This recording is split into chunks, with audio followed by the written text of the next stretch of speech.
Hello everyone, welcome back to online studio. आज की इस वीडियो में हम बात करने वाले हैं मॉडर्न हिस्ट्री के कुछ ऐसे क्वेश्चंस जो कि आपके एग्ज़ाम्स में बार बार रिपीट होते हैं।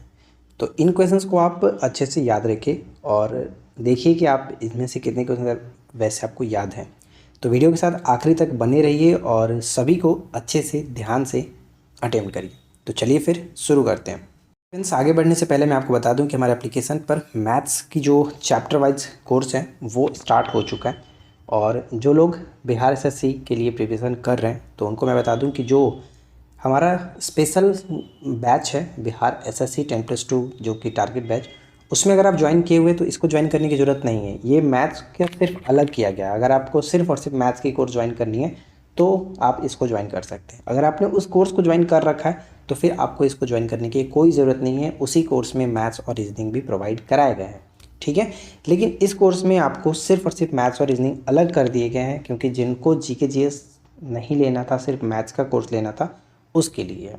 तो ये चीज़ मैं आपको क्लियर कर देता हूँ, ठीक है।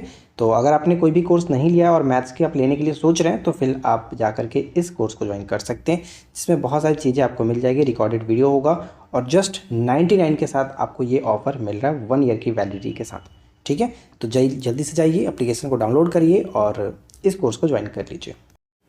देखिए, सबसे पहला प्रश्न ये कि 27 दिसंबर 1911 में पहली बार जन गण मन जो हमारा राष्ट्रगान है वो कहीं पर गाई गई, यानी कि कहाँ पर गाई गई थी, ये आपसे पूछा जा रहा है। 27 दिसंबर 1911 को पहली बार ये गाया गया था। तो सही आंसर हो जाता है ऑप्शन ए, कोलकाता में। कोलकाता में जो भारतीय राष्ट्रीय कांग्रेस का अधिवेशन चल रहा था वहाँ पर। और उस वक्त की बात करें तो कोलकाता अधिवेशन 1911 के जो तत्कालिक अध्यक्ष थे वो कौन थे? वी सर नारायण धर। और 1896 में पहली बार वंदे मातरम को गाया गया था। जो हमारा राष्ट्रीय गीत है उसको पहली बार 1896 में गाया गया था, ये चीज़ याद रखिएगा, जिसमें रहीमतुल्लाह सयानी जो थे वो इसके अध्यक्ष थे। तो ये कुछ इंपॉर्टेंट पॉइंट्स जो कि एग्जाम्स में आपसे रिपीट होता रहता है, तो ध्यान रखेंगे। नेक्स्ट आता है कि निम्नलिखित कथनों पर विचार करिए। देखिए, 2 पॉइंट्स दिए गए, दोनों को पढ़ेंगे और बताएंगे कौन सा कथन सही है। पहला पॉइंट कह रहा है कि महारानी विक्टोरिया की उद्घोषणा 1858 यानी 1 नवंबर 1858 को लॉर्ड कैनिंग द्वारा खुले तौर पर घोषित कर दी गई। ये बिल्कुल सही है। इलाहाबाद में कैनिंग ने पढ़ करके इसको सुनाया था, ये चीज़ याद रखेंगे। राजा जॉर्ज पंचम और रानी मैरी ने 1911 में दिल्ली दरबार रखा। इन दोनों कथनों में जो सही होगा वो दोनों के दोनों कथन सही है। तो करेक्ट आंसर डी को टिक करेंगे, डी यहाँ पे सही है, दोनों सही हो जाता है। पोस्ट ऑफिस के लेखक कौन है? पोस्ट ऑफिस के लेखक कौन है? तो ध्यान दीजिएगा, पोस्ट ऑफिस जो है इसके रचनाकार के रूप में हम लोग रविन्द्रनाथ टैगोर जी को जानते हैं। और इनकी जो फेमस एक कृति है जिसके लिए नोबेल प्राइज़ भी दिया गया था 1913 में, गीतांजलि, ठीक है। गीतांजलि जो है इसके लिए इनको नोबेल प्राइज़ भी मिला था। तो ये चीज़ ध्यान रखिएगा, भारत में सबसे पहले जो नोबेल प्राइज़ प्राप्त करता थे वो यही थे, साहित्य के क्षेत्र में इनको दिया गया। और इनकी बहुत सारी रचनाएं हैं जो कि बहुत इंपॉर्टेंट भी है। तो फिलहाल हम उन सभी पर चर्चा ना करते हुए आगे बढ़ते हैं। नेक्स्ट है कि नागरिक सेवाओं के लिए प्रतियोगी परीक्षा प्रणाली का सिद्धांततः स्वीकार किया गया कब? सिविल सर्विसेज के लिए प्रतियोगी परीक्षा प्रणाली को सिद्धांतक स्वीकार किया गया कब? तो सही आंसर यहाँ पे बन जाएगा ऑप्शन डी, यानी कि 1853 ऑप्शन डी को टिक करेंगे। नेक्स्ट आता है कि निम्न में से किसे इस्पात का चौखटा की संज्ञा दी गई है? इस्पात का चौखटा की संज्ञा दी गई है। तो राइट आंसर बन जाएगा इस्पात का चौखटा जो कि कहा जाता है भारतीय नागरिक सेवा यानी आईसीएस जो था, इसको option C will be correct answer.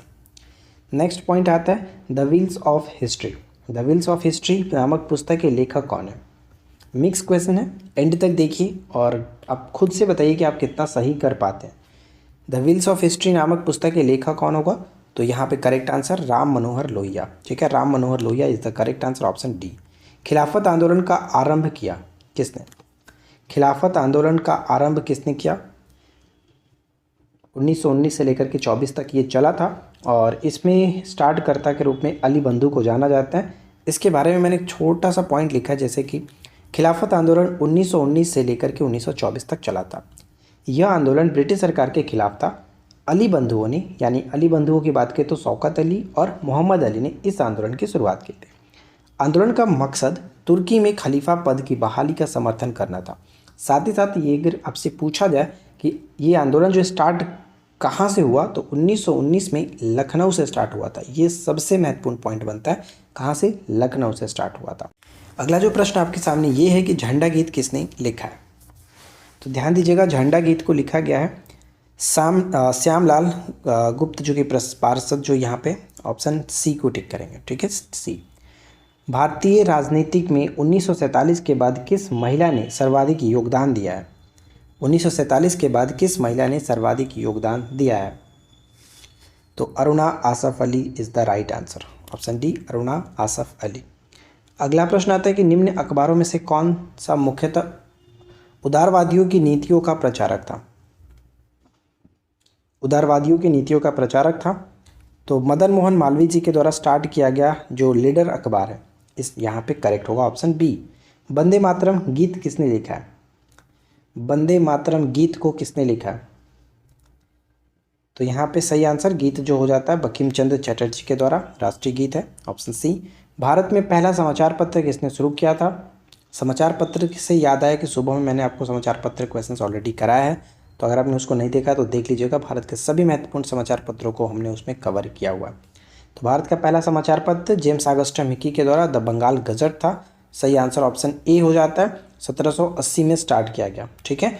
Jugal Kishore शुक्ल की बात करें तो इन्होंने भारत का पहला हिंदी अखबार को स्टार्ट किया था उदंत मार्तंड के नाम से, कानपुर में, राइट।